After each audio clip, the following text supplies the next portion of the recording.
নমস্কার বন্ধুরা, কথক কৌশিকের গল্পের আসরে আপনাদের স্বাগত। আশা করি আপনারা সবাই সুস্থ আছেন। বন্ধুরা, আজ আপনারা শুনবেন সাহিত্যিক সৌরীন্দ্রমোহন মুখোপাধ্যায়ের লেখা বিধবা বিবাহ।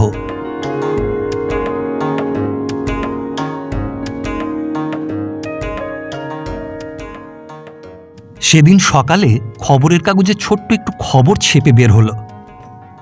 40 বৎসর বয়সে শ্রীযুক্ত ভূপতি চক্রবর্তী মহাশয় এক বিধবার পাণিগ্রহণ করিয়াছেন। বিধবার বয়স শুনিতেছি 45 বৎসর উত্তীর্ণ প্রায়, এবং তিনি 4-5টি সন্তানের জননী। পাত্রীটি 12 বৎসর বৈধব্য যাতনা ভোগ করিতেছিলেন। সবুজ সাহিত্যের জয় জয়কার বলিব, না পঞ্চস্বরের স্বরের লীলা? সম্পাদকের টিপ্পনী যেমনই হোক, এবং পাঠক পাঠিকার দল এ খবর পড়ে হেসে খুন হন বা রাগে জ্বলে উঠুন, আমি জানি এ বিবাহের অন্তরালে বেচারি পঞ্চস্বর বা সবুজ সাহিত্যের কোনো ইঙ্গিত নেই। একটা দারুণ উদ্বেগ বা আতঙ্কের মধ্যে দিয়েই এ বিবাহ। ভূমিকা রেখে আসল কথা খুলে বলি। বহুবাজারের এক গলির মধ্যে ছোট্ট দোতলা বাড়ি। বাড়ির মালিক নিমাই ভট্টাচার্য 12 বৎসর পূর্বে মরে অনেককে বাঁচিয়েছে। তার বিধবা পত্নী ছেলে মেয়ে নিয়ে এই বাড়ির একতলায় বাস করেন। দোতলার 3টি ঘর ভাড়া দিয়ে অর্থ সমস্যা ঘোচান। এমনি ধারা ঘটে আসছে দীর্ঘকাল ধরে। নিমাই বেঁচে থাকতে ঘরের ভাড়া সে আদায় করত। তার মৃত্যুর পর বিধবা পত্নী সে ভাড়া আদায় করবে, এতে নতুনত্ব নেই। 4 বৎসর পূর্বে ভূপতি চক্রবর্তী এসে এ বাড়ির দোতলা অধিকার করে। একা মানুষ, ঘরের ভাড়া ও খাই খরচার টাকা নিমাইয়ের বিধবা স্ত্রী বিমলা দেবীকে ফেলে দেয়। বিমলার তাতে লাভ ছাড়া লোকসান নেই। কিন্তু এই ভূপতি পাড়ায় এসে পাড়ার লোকের বিস্ময় জাগিয়ে তুলল অনেকখানি। বেশে ভূষায় শৌখিন, মাঝে মাঝে গান বাজনার আসর বসায়, যেচে 5 জনের সঙ্গে আলাপ করে, গাঁটের পয়সা ব্যয় করে লোকজনকে খাওয়ায়, থিয়েটার বায়োস্কোপ দেখায়, এবং রেসে গিয়ে বাজি খেলতে তৎপর। অথচ চাকরি বাকরি নেই। তার কি জমিদারি আছে? না। আমার সঙ্গে সহসা তার আলাপ জমল। কথায় কথায় সংসারের অভাব অভিযোগের আলোচনা উঠতে ভূপতি বলল, তার এক খুড়ো থাকেন রাওয়ালপিন্ডিতে। খুড়োর অনেক পয়সা, স্ত্রী নেই, ছেলে মেয়ে নেই। তিনি ভূপতির জন্য মোটা মাসোহারার ব্যবস্থা করেছেন। আমি বললাম, খুড়ো তো অনেকেরই আছে, কিন্তু এমন দেখিনি। ভূপতি বলল, শুধু একটু কৌশল চাই ভাই। কৌশল? হ্যাঁ, তাই। এই সংসার আর তার দায়িত্ব, এ দুটি বস্তু আমার খুড়োর বুকে এমন অব্যর্থ অ্যাপিল তুলল, সে এক কাহিনী। ভূপতি সে কাহিনী বলল। প্রায় 14 বছর পূর্বে সে একবার রাওয়ালপিন্ডিতে গিয়ে উদয় হয় খুড়োর কাছে সাহায্য প্রার্থনায়। খুড়ো একটি পয়সা দেননি। বলেন, একা মানুষ, সংসার ধর্ম নেই, পয়সার তার কি প্রয়োজন। এই ইঙ্গিতটুকু বুঝে 1 বৎসর পরে ভূপতি খুড়োকে চিঠি লিখে জানায় আপিসে সে চাকরি করছে এবং বিবাহ আসন্ন, কিন্তু অন্তত 1000 খানেক টাকা না হলে স্ত্রীকে গয়নাই বা কি দেয়, এবং দায়িত্বই বা বহন করে কোন সাহসে। মাইনে সামান্য। খুড়ো ফেরত ডাকে 1500 টাকা পাঠিয়ে দেন। তারপর থেকে স্ত্রীর অসুখ, ছেলে মেয়ের জন্ম, অন্নপ্রাশন, অসুখ বিসুখ, এমনি নানা দায় জানিয়ে মোটা টাকা আদায় করছে। বৃহৎ সংসার, অভাব আরও বৃহৎ, এমনি কথা জানাতে মাসোহারার ব্যবস্থা পাকা হয়ে গিয়েছে। তার ফলে চাকরি বাকরির প্রয়োজন ঘটেনি। গায়ে স্বাধীন হাওয়া লাগিয়ে এমন স্বচ্ছন্দ মনে দিন কাটিয়ে চলেছে।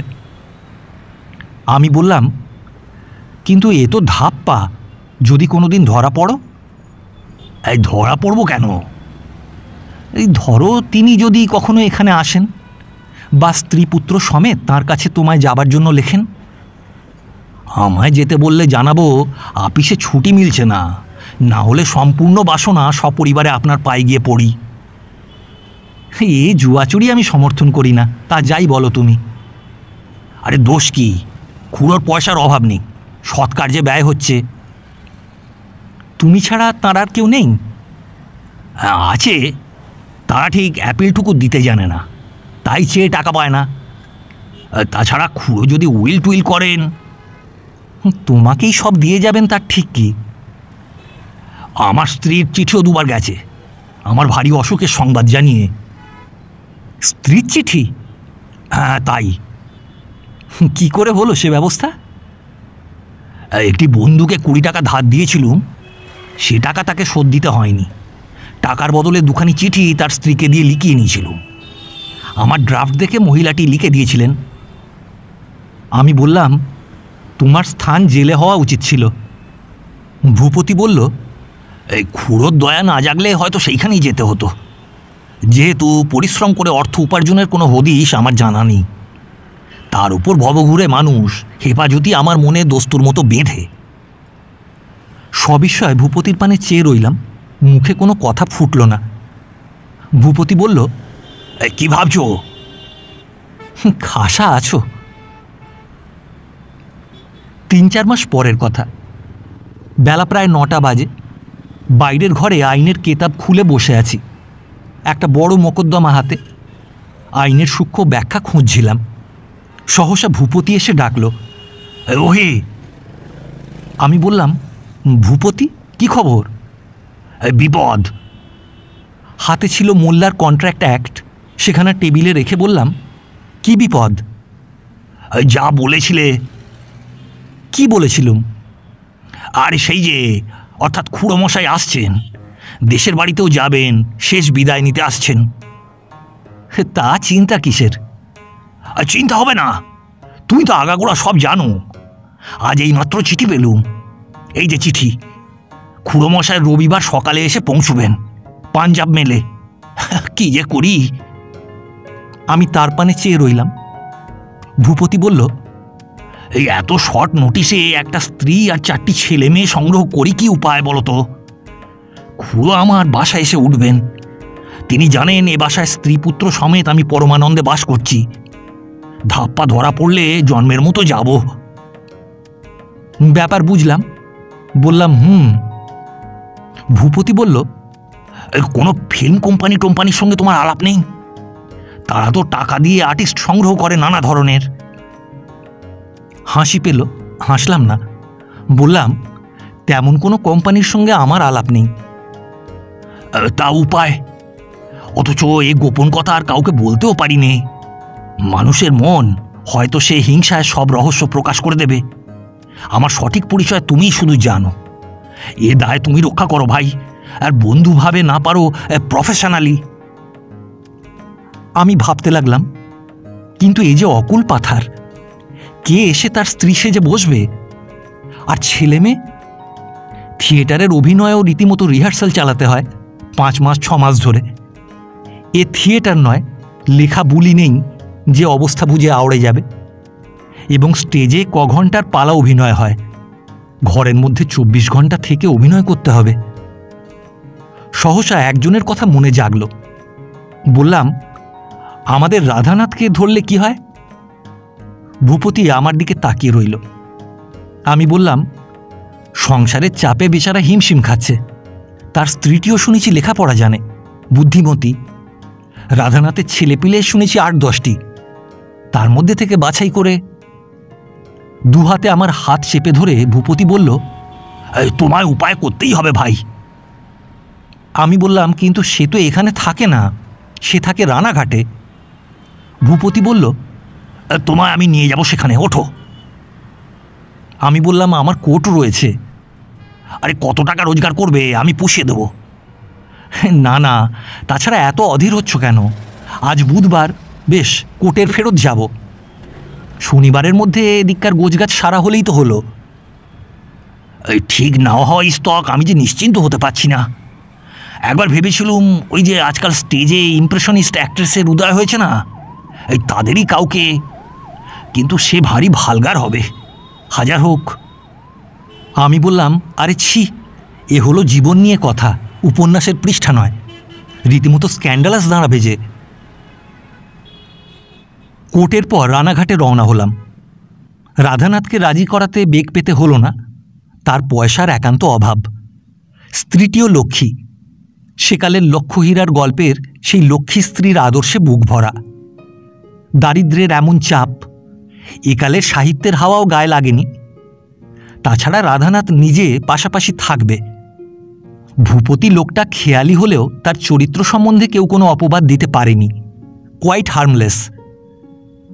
তাছাড়া সত্যি কথা বলবো, ওকালতিই করেছি, কোনোদিন উপন্যাস লিখিনি। এ ব্যাপারের বৈচিত্র্য আমাকে কেমন অভিভূত করে ফেলেছিল। যদি দায় কাটে, জীবনের একটা পৃষ্ঠা অন্তত স্মরণীয় করে তুলতে পারব। কেমন নেশা লাগলো। স্থির হলো রাধানাথ নগদ 100 টাকা নেবে, তার ছোট 4টি ছেলে মেয়ে স্ত্রীর সঙ্গে আসবে। স্ত্রী কেঁদে জানালো, কিন্তু শর্ত থাকবে ঘোমটায় মুখ ঢেকে ঘাড় নেড়ে অভিনয়ের পালা যতটুকু সারা যায়। তাছাড়া রাধানাথকে সে কদিন এই গৃহেই থাকতে হবে। স্বামী কাছে থাকলে সুন্দরবনের জঙ্গলও নারীর কাছে গৃহ সংসারের তুল্য নিরাপদ। কাজেই শনিবার ভূপতি একখানা বড় খাট কিনে আনলো, বিছানা এবং কিছু বাসনপত্রও সেই সঙ্গে। খুড়োকে বোঝাবে বড় ঘরে ছেলে মেয়েদের নিয়ে স্ত্রী শয়ন করে, শেষ হয়ে পাশের ঘরে। ছেলে মেয়েদের কলরবে ঘুমের ব্যাঘাত হয়, অফিসের সারাদিনের পরিশ্রম, অনেকগুলি ছেলে মেয়ে, তাই এই ব্যবস্থা। রাত্রি 9:03 রাধানাথের সপরিবারে শিয়ালদা স্টেশনে পৌঁছবার কথা। আমায় নিয়ে ভূপতি স্টেশনে চলল। সে ট্রেন যথাসময়ে এসে পৌঁছল, কিন্তু কোথায় রাধানাথ, কোথায় বা তার স্ত্রী মোক্ষদা দেবী? ভূপতি বলল, এই এলো না তো, পরের ট্রেন। দেয়ালে আঁটা টাইমসূচির উপর ভূপতি গিয়ে পাগলের মতো পড়ল।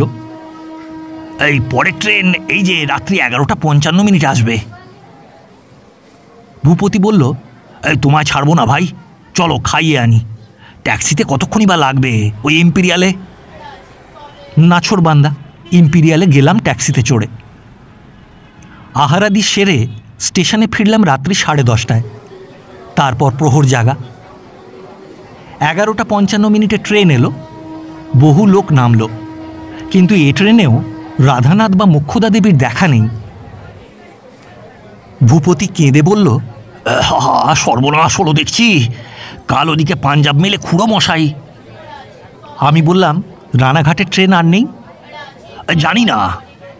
ভূপতি আবার ছুটল সেই টাইমসূচির দিকে। বহুক্ষণ ধরে তার উপর চোখ বুলিয়ে ফিরল, বলল, অসম্ভব, নেক্সট ট্রেন রাত 4টে আসবে, তাতে আসা সম্ভব নয়। তার চেয়ে। আবার সেই টাইমসূচির ওপর সে দৃষ্টি বোলাতে প্রবৃত্ত হল। তার মুখ বিবর্ণ। আমার পানে ফিরে বলল, হোপলেস। একটা লোকাল ট্রেন শিয়ালদা ছাড়বে রাত 12টার পর, কিন্তু সেটা যায় কাঁচরাপাড়া অবধি। কাঁচরাপাড়া থেকে রানাঘাট, ওহ, 18 মাইল। রাত্রে লাইন ধরে কোথায় বা হাঁটব? আমারও দুশ্চিন্তার সীমা ছিল না। ব্যবস্থা করা গেল, অথচ আমি বললাম, ট্যাক্সি করে রানাঘাটে যাওয়া সম্ভব নয়? না হলে? ভূপতি বলল, হ্যাঁ, এক কাজ করব। তার স্বর ক্রন্দন জড়িত। আমি বললাম, কি? কাঁচরাপাড়ায় গিয়ে রাত্রে প্ল্যাটফর্মে পড়ে থাকি, তারপর 6:30টার ট্রেনে কাঁচরাপাড়া ছেড়ে 7:30টায় রানাঘাটে পৌঁছব এবং পৌঁছেই এদের নিয়ে আসব। ভূপতি টাইম টেবিলে আবার দেখল, চেয়ে বলল, এই যে 7:30টায় রানাঘাটে পৌঁছে ওদের নিয়ে 8:10 ট্রেনে চড়লে এই 10:30টায় এসে শিয়ালদায় পৌঁছব। আমি বললাম, তারপর খুড়োমশাই? ভূপতি চিন্তা করতে লাগলো। চিন্তা করে বলল, খুড়োকে বলবো, হ্যাঁ ঠিক, বলবো শ্বশুরবাড়ি রানাঘাটে, শাশুড়ির অসুখের জন্য স্ত্রী সেখানে গেছিলেন, আর তাকে নিয়ে এলুম। আপনাকে না হলে দেখবে কি, খুড়ো খুশি হবে। ব্যাপারে নিজের যোগ না থাকলে হয়তো কৌতুক অনুভব করতাম, কিন্তু নিজের যোগ থাকায় তা পারলাম না। শিউরে বললাম, এই তাই যাবে? হ্যাঁ যাব, তোমাকেও ছাড়বো না। কষ্ট হবে, একদিন আমার জন্য কষ্ট করো ভাই, সে কষ্টের দাম আমি পুষিয়ে দেবো। লক্ষ্মীটি, দয়া করো, ভাবো মক্কেলের কাজে চলেছ। নিস্তার পেলাম না, ভূপতির সঙ্গে যেতে হলো।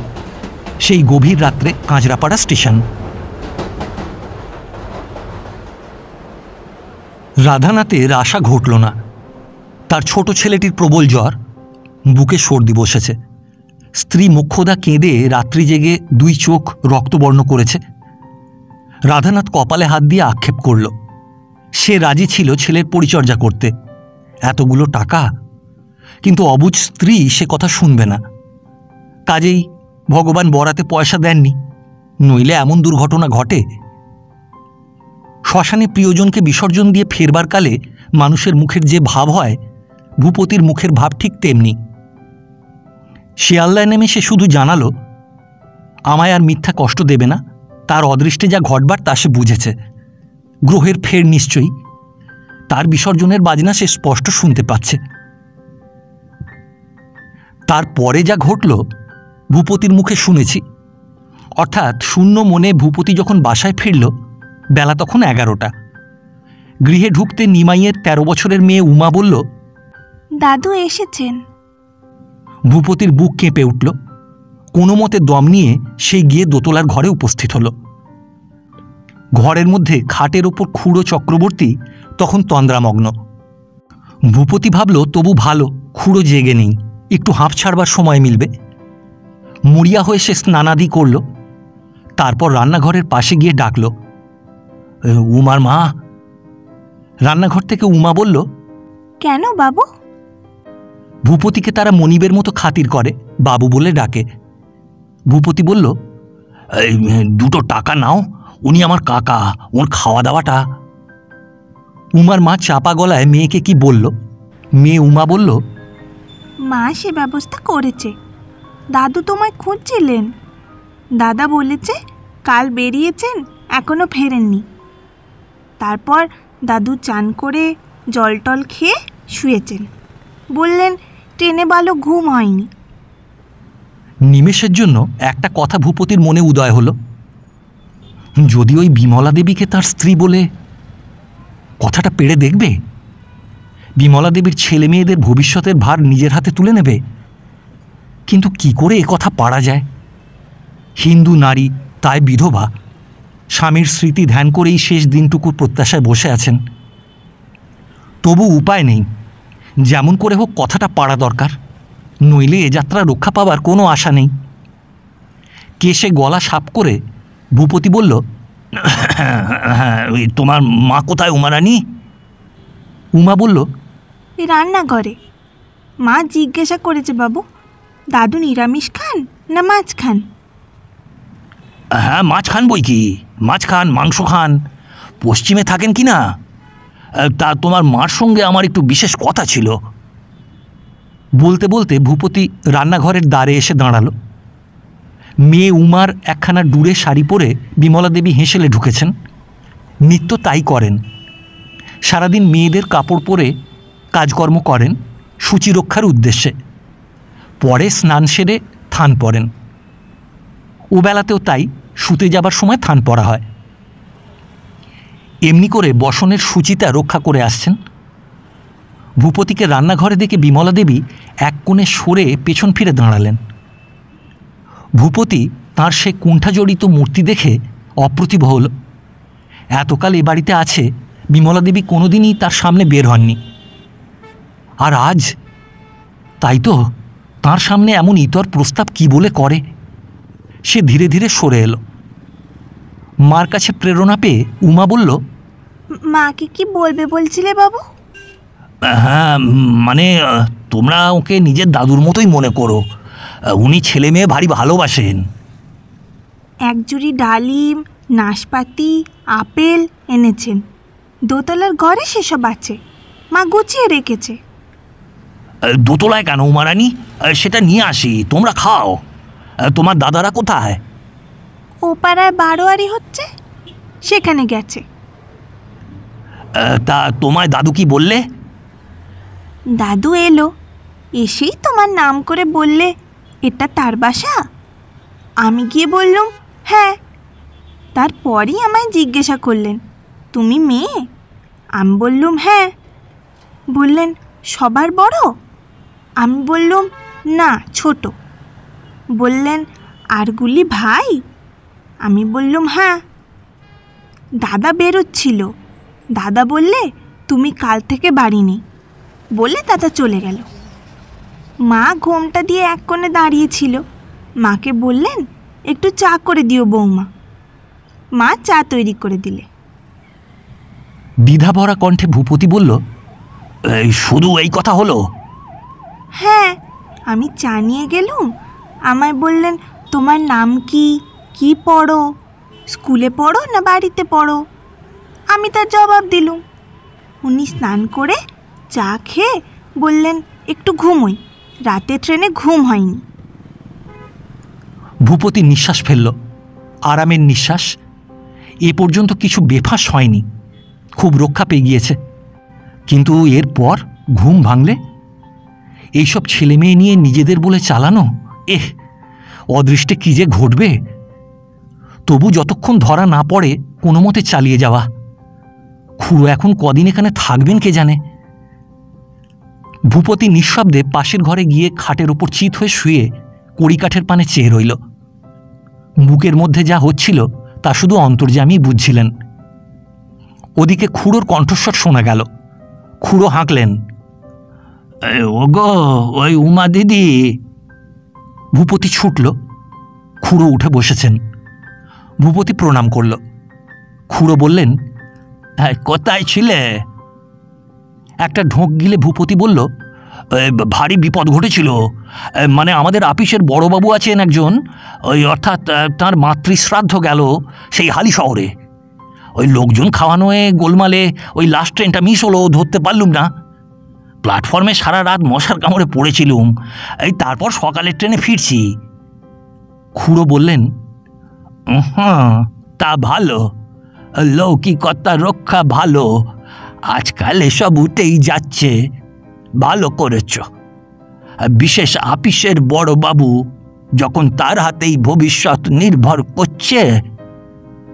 ভূপতি মনে মনে ভগবানকে ডাকছিল, খুব রক্ষা করেছ ঠাকুর। খুড়ো বললেন, এই একটা জিনিস দেখে খুশি হলাম। ভূপতি উৎকর্ণ হয়ে উঠল। খুড়ো বললেন, তোমার নবাবী চাল নেই, বামুন চাকর রাখনি, এ খুব ভালো। বৌমা রান্না বান্না করছেন, মানে রোজগার বুঝে ব্যবস্থা। ভেবেছিলাম খুড়োর মাথায় আরামে কাঁঠাল ভাঙছ বুঝি, তা এসে দেখি না, আমার ভুল। বৌমাটিও একেলে হাওয়া পাননি, লজ্জা সরম বেশ। ঘোমটা দিয়ে এক পাশে দাঁড়িয়েছিলেন, মুখখানি দেখা যায় না। আমি তাতে খুশি হয়েছি। না হলে যা গল্প শুনি, কলকাতার মেয়েরা নাকি একদম ধিঙ্গি হয়েছে, মাথায় ঘোমটা তো দেয়ই না, ওই গুরুজনদের সামনে বুড়ো চেঁটে আঁচল ঘুরিয়ে বেড়ায়, ফরফরিয়ে কথা কয়। ছি! ভূপতি ভরসা পেল, বলল, না, সেসব চাল এর নেই, তবে লজ্জা খুব অতিরিক্ত। এর জন্য পাড়ায় লোক কত কি বলে। বলুক, ওসব সাহেবদের নকল। ওরা জ্বলে মোলো মেয়েদের ধিঙ্গি বানিয়ে, মানেও না। আর স্বামী রোগে বিছানায় পড়ে রইল, পরিবার চলল ক্লাবে গল্ফ খেলতে। আর শুধু তাই, রাওয়ালপিন্ডিতে সাহেব মেমে ঘুষোঘুষি অবধি চলল সেদিন। রাম বলো, মেয়ে মেয়ে, পুরুষ পুরুষ। আরে ঘোমটাই যদি বিসর্জন দিলে মেয়ে মানুষ, তাহলে তার মেয়ে মানুষত্ব রইল কোথায়? যাও না তাহলে রান্না ছেড়ে আপিসে কাছারিতে। লজ্জা শরমই হলো মেয়েদের আসল ভূষণ। ভূপতি দুর্গা নাম জপ করছিল। উমা এসে বাঁচালো, বলল, ভাত আনবো দাদু? আনো দিদি। উমা চলে গেল। খুড়ো বললেন, মেয়ে তো ডাগর হয়ে উঠল। চোখ বুজে ভূপতি কোনো মতে বলল, হ্যাঁ, তা হলো বই কি। কত বয়স হলো? এই 13 চলছে। এইটি ছোট? হ্যাঁ। খুড়ো কি ভাবলেন, তারপর বললেন, তবে যে 2 বছর আগে কার অন্নপ্রাশন বলে চিঠি দিয়েছিলে। সর্বনাশ! ভূপতির চক্ষু স্থির। তখনই সে ভাব সেরে বলল, ও হ্যাঁ, আর বলেন কেন, সেটা রইল না। হঠাৎ একদিন আপিস থেকে ফিরে এসে দেখি ডিপথেরিয়া। তার ডাক্তার আনতে তর হলো না, মারা গেল। 6 মাস পেরোয়নি এখনো। তা লেখনি তো আমায়। ভূপতি খুড়োর পানে চাইল, সন্ধানী দৃষ্টি। সন্দেহ? খুড়ো সন্দেহ করছে নাকি? তাড়াতাড়ি সে বলল, এই কত দুঃখের কথা বলবো, এই বয়সে একটু শান্তিতে বাস করছেন, সংসারের জঞ্জাল সরিয়ে, তাই লিখিনি। বটে। উমা দুখানি আসন পেতে জলের গ্লাস রাখল। বিমলা দ্বার প্রান্তে থালা বয়ে আনলে সে থালা হাতে নিয়ে উমা আসনের সামনে ধরে দিল।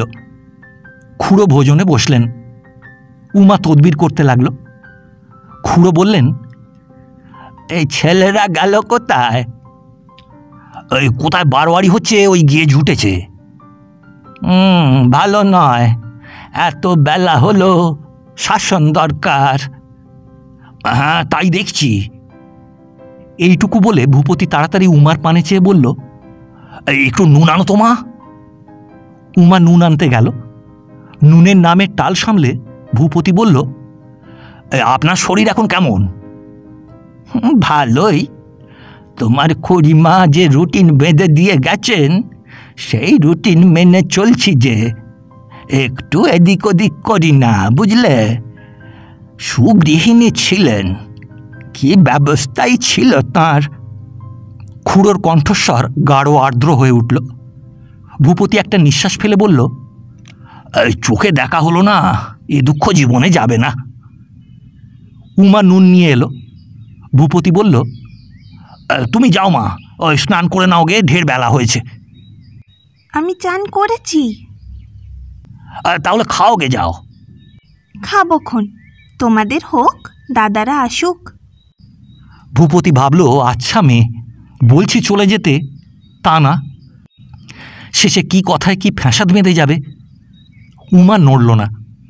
ভূপতি বলল, ওই আপনার ওখানে একটি পাত্র দেখুন না উমার জন্য। খুড়ো উমার পানে চাইলেন, বললেন, কি বলো দিদি, তবে দেখো দেখিন, আমায় পছন্দ হয়। বরটি ভালো না? যা বলে উমা এক পাক ঘুরে বারান্দায় গিয়ে দাঁড়ালো। ভূপতি বলল, এখানে বিয়ের পাত্র, ওই যার নাম নগদ 5,000, কাজেই ও চিন্তা আর করি না। তা বললে তো চলবে না, মেয়ে ডাগর হলো, পাত্র দেখো। 5,000-এ জজের বাজারে সন্ধান না নিয়ে আপিসে চাকরি বাকরি করে এমন একটি ছেলে দেখো না। ভূপতির বুকটা নেচে উঠেছিল, যদি এই উমার দৌলতে 5,000 মিলে যায়। খুড়োর কথায় বুক আবার দমে পড়ল। ভূপতি বলল, হ্যাঁ, তাদের দরও 3,000-এর কম নয়। বটে। আচ্ছা, ওখানে আমি একটি পাত্র দেখব, সস্তায় হবে, থাকবে ভালো, খাসা জল হাওয়া, শরীর যা জুৎসই হবে, ও কহতব্য নয়। আহারাদি চুকল। সঙ্গে সঙ্গে নিচে কলরব উঠল। ছেলেরা ফিরেছে, ঘনু, মনু, জনু। মা বকছিলেন, ছেলেরাও চুপ করে বকুনি সইবার পাত্র নয়। কলরবও তাই প্রচণ্ড। ভূপতি গিয়ে বারান্দায় দাঁড়ালো, উচ্চ কণ্ঠে বলল, ছি, অন্যায় করে অনুর সঙ্গে তর্ক করছো, লজ্জা হচ্ছে না? যাও, সব স্নান করে খেয়ে দে নাও। বেলা 4টে, এক ঘুমের পর উঠে খুড়ো বললেন, ছেলেরা গেল কোথায়? ভূপতি তাদের পয়সা দিয়ে বালি ব্রিজ দেখতে পাঠিয়েছে। ঘরে থাকলে ডাগর ছেলে, সব ফাঁস হয়ে মুশকিল বাঁধা বিচিত্র নয়। খুড়োর কথা এসে বলল, ওই তাদের স্কুল থেকে আজকে পিকনিকের ব্যবস্থা হয়েছে এ বেলায়, তাই গেছে। ও, তা উমা, উমা দিদি? ভূপতি বলল, হ্যাঁ দেখি। বুক কাঁপছিল। এভাবে একদিনও কাটে না। খুড়ো এখন কদিন থাকবে কে জানে। ভূপতি বাইরে গেল। উমা কলতলায় বসে বাসন মাজছিল। বেচারি ভূপতির মায়া হলো। সে বলল, তোমার কষ্ট হচ্ছে উমারানী, তোমার মাকে বলো যে কদিন আমার খুড়োমশাই আছেন একটা ঠিকা দাসী আনাতে, আমি তার মাইনে দেব। উমা বলল, কি দরকার বাবু? বড় স্নেহভরা স্বর। ভূপতি বলল, আজ না হয় করো, কিন্তু কাল থেকে তোমার বাসন মাজা বন্ধ, বুঝলে? ভূপতি ওপরে এলো, খুড়োকে বলল, উমা ঘুমিয়ে পড়েছে।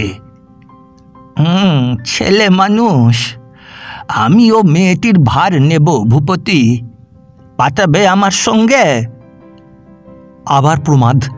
ভূপতি বলল, ওর মা কি ছেড়ে থাকতে পারবে? বিশেষ কোলেরটি সেদিন গেছে। খুড়ো গম্ভীর হয়ে রইলেন। ভূপতির মনে স্বস্তি নেই। কোনো মতে খুড়োকে বাসা থেকে বের করে নিয়ে যেতে পারলে সে বাঁচে। সে বলল, বায়োস্কোপ দেখতে যাবেন? হেসে খুড়ো বললেন, সেই নড়া ছবি? না বাপু, তোমার খুড়ির সঙ্গে সঙ্গে ওসব আমোদ আহ্লাদ বিসর্জন দিয়েছি। আমি বাড়িতেই থাকি, তোমার ছেলে মেয়েদের সঙ্গে গল্প গুজব করে সময় কাটাবো, তাতে ভালো থাকবো। ভূপতি কিন্তু হুঁশিয়ার রইল। জনু মনু আসা মাত্র তাদের হাতে টাকা গুঁজে দিয়ে বলল, যাও বায়োস্কোপ দেখে এসো, ভারী চমৎকার ছবি আছে। তারপর রাত্রি হওয়া মাত্র খুড়োকে খাইয়ে বিছানায় পাঠিয়ে সে বারান্দায় এসে দাঁড়াল। একটি উপায়, শুধু ওই বিমলা দেবী। কিন্তু এমন অভদ্র প্রস্তাব কি বলে করে?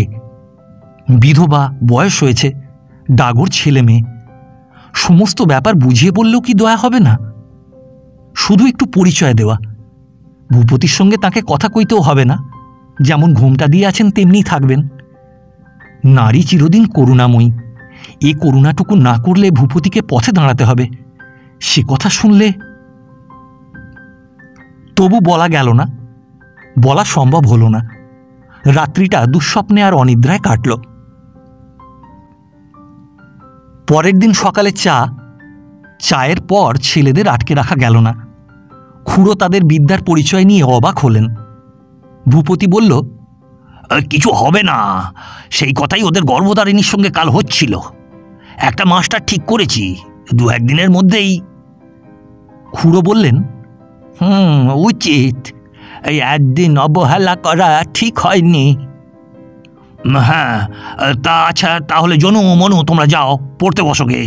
সকালবেলায় গল্প গুজব ঠিক নয়, যাও। সহসা ভূপতিবাবুর এই মনোযোগিতায় জনু মনু ঘনু বিস্মিত হল। কাল পয়সা দিয়ে বালি ব্রিজে পাঠিয়েছেন, তার উপর বায়োস্কোপ। হঠাৎ এমন? অর্থ নেই, কিন্তু কৃতজ্ঞতা আছে, তাই তারা বিনা বাক্যে নিচে চলে গেল। খুড়ো বললেন, একবার বৌমাকে ডাকো তো। ভূপতি শিউরে ক্ষণেক দাঁড়িয়ে রইল, তারপর বলল, জানেন তো খুড়োমশাই তাঁর লজ্জা কীরকম, তা নিয়ে আমার সঙ্গে সারা জীবন খিটিমিটি লেগে আছে। সে কি মানুষ! বারান্দায় দাঁড়াবেন, আমার একটু কথা আছে। অগত্যা হতাশ নয়নে ভূপতি আকাশের পানে চাইল এবং উমাকে ধরে বিমলা দেবীকে আনানো হল। খুড়ো ডাকলেন, মা। মা ওদিকে জড়সড় হয়ে দাঁড়িয়ে রইলেন। ভূপতি সারা দেহ বায়ুকম্পিত পল্লবের মতো কাঁপতে লাগল। খুড়ো বললেন, এই তোমার উমা রানীকে আমি নিয়ে যাব ভাবছি, ওর সব ভার আমার।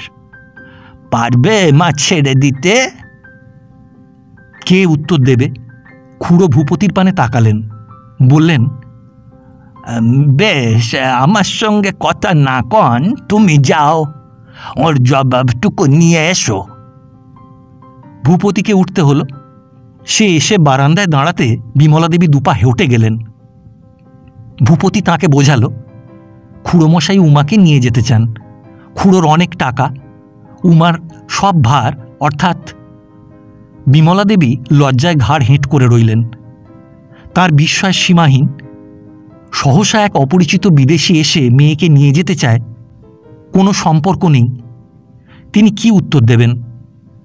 ব্যাপারটা সুস্পষ্ট বুঝিয়ে দিলে হয়তো উত্তর মেলে, কিন্তু খুড়ো সামনে বসে। উগ্র রকমের ইচ্ছা থাকলেও আগাগোড়া রকম ব্যাপার ভূপতি তাকে কি করেই বা বোঝায়। খুড়ো বললেন, আচ্ছা আচ্ছা থাক মা, দুদিন আরও থাকি, আমায় চেনো আগে, তোমার মেয়ের সঙ্গেও পরিচয় হোক, তারপর জবাব দিও। সর্বনাশ! ভূপতি বুঝল খুড়ো তাহলে 2-4 দিন আছেন। সংসারের নানা অভাব অভিযোগের কথা তুলে খুড়োকে ভুলিয়ে রাখতে বেলা 9টা বেজে গেল। খুড়ো বললেন, আপিস আছে তো? ঠিক সেদিকে ভূপতির হুঁশ ছিল না। ভূপতি বলল, হ্যাঁ, তবে আমি 10:30টার পর বেরোই, 11টায় হাজরে। নিশ্চিন্ত বসে থাকা গেল না। ভূপতি নিচে নেমে জনু মনু কোম্পানিকে তোয়াজ করতে লাগল। তাদের ভালো কথায় ভুলিয়ে স্নান করালো, তারপর আহার আনতে তাদের স্কুলে পাঠিয়ে সে আবার দোতলায় উঠল। খুড়ো তখন খবরের কাগজ পড়ছেন। ভূপতি বলল, আজই একজন মাস্টার আনছি। খুড়ো বললেন, হ্যাঁ, মাইনে চায় মাসে 15 টাকা, দিই কোত্থেকে, অথচ এর জন্যে আবার আপনাকে জ্বালাতন, আপনার আরও 5টা ভাইপো ভাইজি আছে।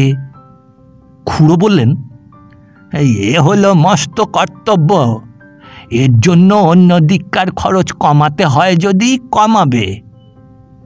ভূপতি বলল, হ্যাঁ, কমাতেই হবে নিশ্চয়ই। 10টা বেজেছে।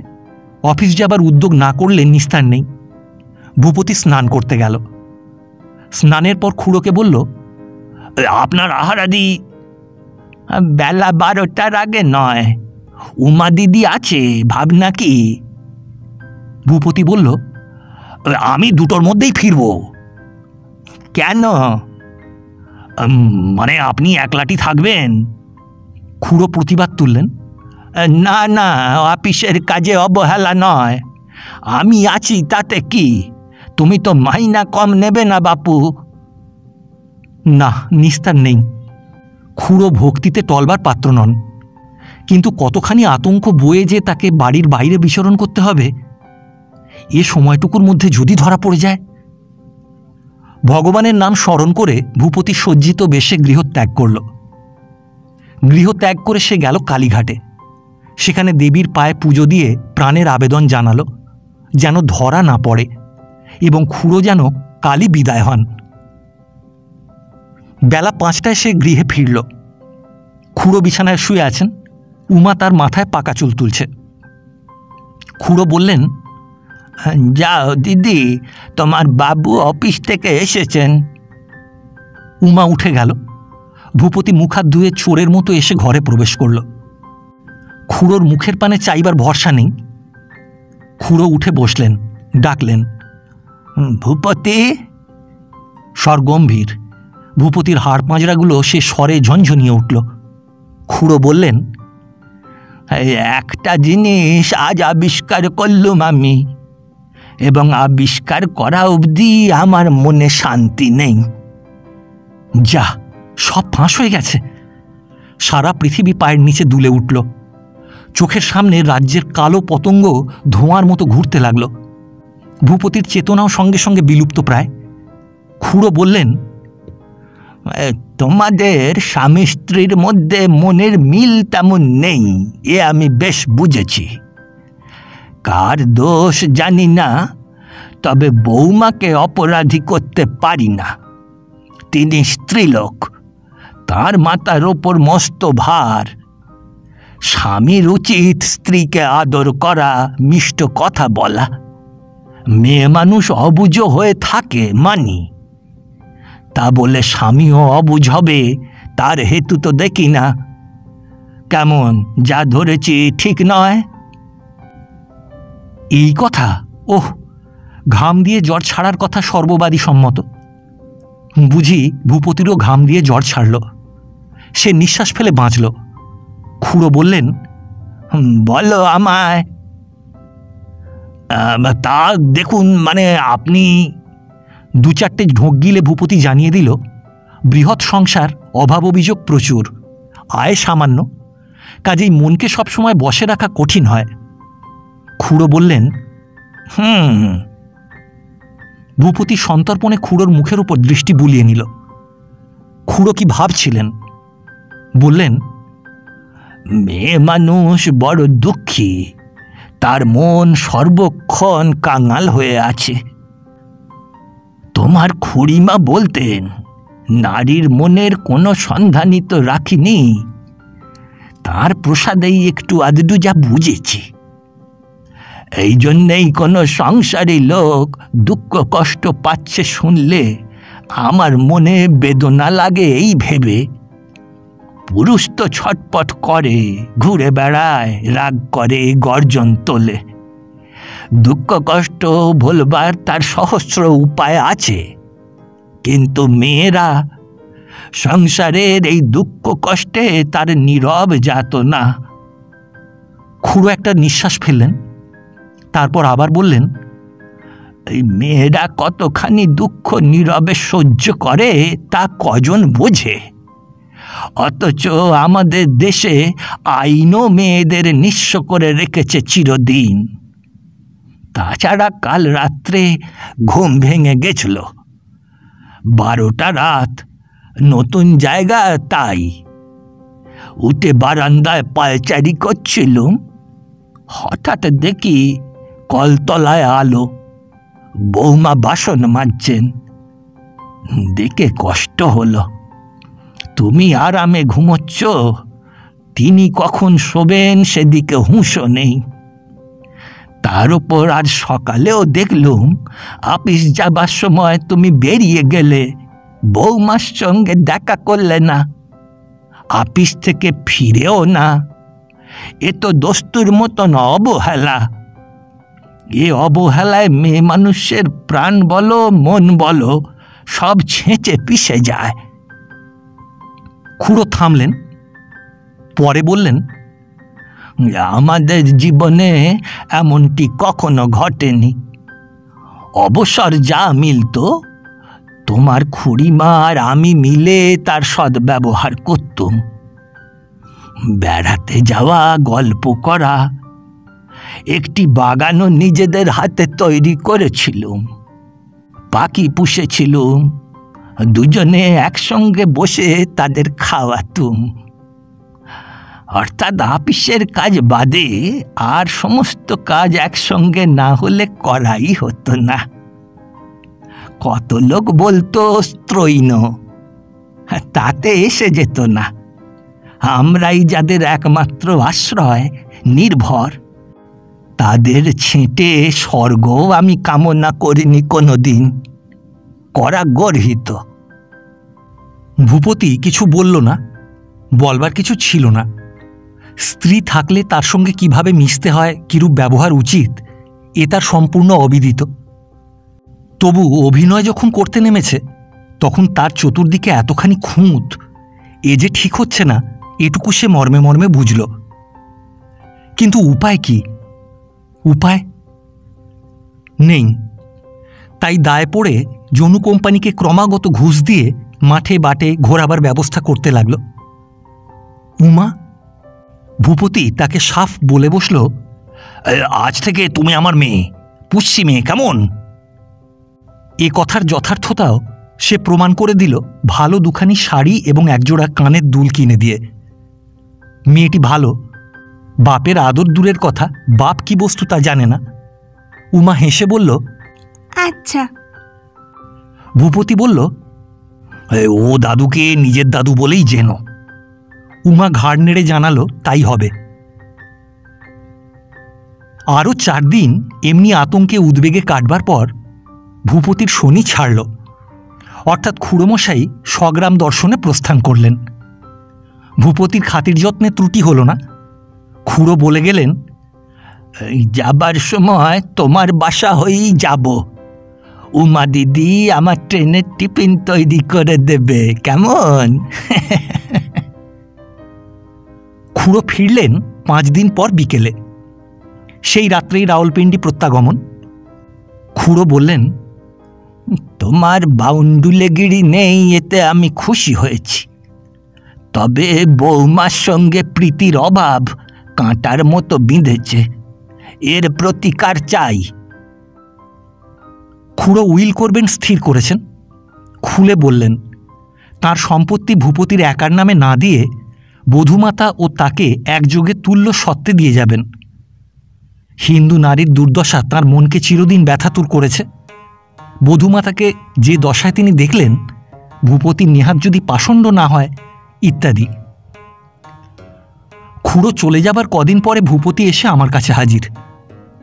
খুড়ো উইলের খসড়া পাঠিয়েছেন, তাতে যা বলেছিলেন তাই লেখা। অর্থাৎ সম্পত্তি ভ্রাতুষ্পুত্র শ্রীমান ভূপতি চক্রবর্তী ও তদীয় ধর্মনিষ্ঠা পত্নী শ্রীমতী বিমলা দেবীকে একযোগে তুল্যাংশে তুল্য অধিকারে ইত্যাদি ইত্যাদি। আমি বললাম, এ কি, এ যে নাকচ হবে, ডেসক্রিপশনে গলত। ভূপতি বলল, উপায় একটি মাত্র আছে, অর্থাৎ যদি শ্রীমতী বিমলা দেবীর পাণিগ্রহণ। এ বিষয়ে কম বেগ পেতে হয়নি। ছেলে মেয়েদের মানুষ করে তোলা, মেয়ে উমার সুপাত্রে বিবাহ, সমস্ত ভবিষ্যৎ। বিমলা দেবী কেঁদে ফেললেন। স্বামী নিয়ে কোনোদিন সুখী হননি, মাতাল স্বামী। যতদিন বেঁচে ছিল তর্জনে প্রহারে জীবন অতিষ্ঠ করে রেখেছিল। প্রাণটুকু যা বেঁধেছিলেন তা শুধু এই অভাগা ছেলে মেয়েগুলোর মুখ চেয়ে। ভূপতি বলল, আজও ওই ছেলে মেয়ের মুখ চেয়েই নয়, তাছাড়া বিধবা বিবাহ শাস্ত্রীয় প্রমাণ আছে। অত বড় পণ্ডিত বিদ্যাসাগর মশাই। এমনি বহু আলোচনা, বহু মিনতি। এগুলি আমার সম্মুখে নয়, অন্তরালে অবশ্য। 2 মাস পরে ভূপতি আর একদিন এসে জানালো বিমলা দেবী রাজি হয়েছেন। ছেলে মেয়েদের চিন্তায় তাঁর প্রাণ জর্জরিত।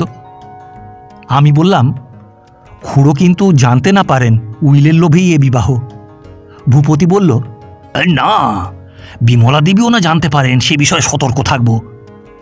তার উপর পশ্চিমে কোথাও গিয়ে বাস করব, না হলে এখানে জানো তো হাউ লো অ্যান্ড মিন সব লোক, কারো ভালো দেখতে পারে না। খুড়োকে জানাবো বদলি হয়েছি,